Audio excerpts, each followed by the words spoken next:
వరలక్ష్మి వ్రత కథలో ఉన్న స్త్రీ పేరు చారుమతిదేవి. చారుమతి అంటే మంచి మనసు కలది అని అర్థం. ముందు దైవానుగ్రహానికి కావలసింది మంచి మనసే కదా. చారుమతి నిత్యం భర్తను దైవంగా భావించి సేవలు చేస్తూ ఉండేది. ఏ రోజు భర్తను కించపరిచేది కాదు. రోజు ఉదయమే నిద్రలేచి స్నానమాచరించి అత్తమామలను ప్రేమతో ఆదరించి వారికి సపర్యలు చేసేది.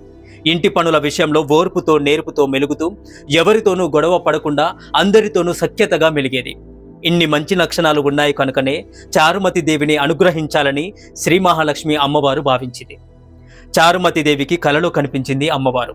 అమ్మవారు కలలో కనిపించి చెప్పిన వ్రత విధానం తాను మాత్రమే ఆచరించి సంపద పొందాలని చారుమతి దేవి భావించలేదు.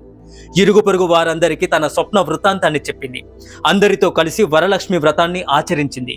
కేవలం తన స్వార్థం మాత్రమే చూసుకోలేదు, అందరూ బాగుండాలని తలచింది. అందుకే పూజ ఫలించింది. ఈ వ్రతం నోచుకునే ఆచారం లేని వారిని వ్రతం ఆచరించేవారు తమ తమ ఇళ్లకు ఆహ్వానించి వారితో కలిసి వ్రతం ఆచరిస్తే లక్ష్మీదేవి ఇంకా ఎక్కువగా సంతృప్తి చెందుతుంది. కనుక మీ బంధుమిత్రులు ఇరుగు పొరుగు వారిలో ఎవరైనా ఈ వ్రతాచరణ లేకపోతే వారు ఏ కులం వారైనా సరే వారిని మన ఇంటికి పిలిచి వారితో కూడా వరలక్ష్మి వ్రతం పూజ చేయించాలి. అమ్మవారు చాలా సంతోషిస్తుంది. అదే వ్రత కథలో చారుమతి దేవి కూడా చేసింది. అమ్మవారు కలలో కనిపిస్తే దాన్ని కొట్టి పారేయలేదు చారుమతి దేవి. స్వప్నంలో చెప్పినట్టుగానే ఆచరించింది. దీన్ని బట్టి అర్థం చేసుకోవాల్సింది ఏమిటంటే ఆమెకు శాస్త్రము యందు దైవం యందు శ్రద్ధా భక్తులు ఉన్నాయి. ఎవరికైతే శాస్త్రము యందు దైవం యందు శ్రద్ధ విశ్వాసం ఉంటాయో వారు మాత్రమే ఈశ్వర అనుగ్రహానికి పాత్రదారులవుతాయని ఈ వృత్తాంతంలోని గూఢార్థము.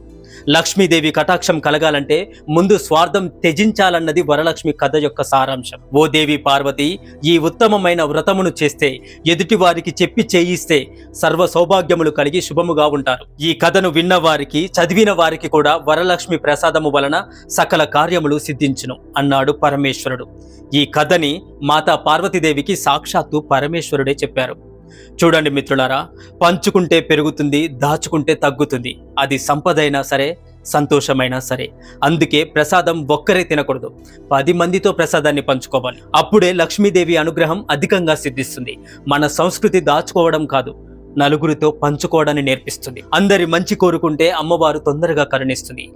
ఎవరు అందరూ బాగుండాలని భగవంతుని మనస్ఫూర్తిగా కోరుకుంటారో వారికి కోరుకోకుండానే వరాలిస్తాడు ఆ పరమాత్ముడు. ఓం నమో లక్ష్మీనారాయణాయ. ఈ వీడియో చూసిన ప్రతి ఒక్కరికి, మీకు మీ కుటుంబ సభ్యులకు వరలక్ష్మి వ్రతం శుభాకాంక్షలు.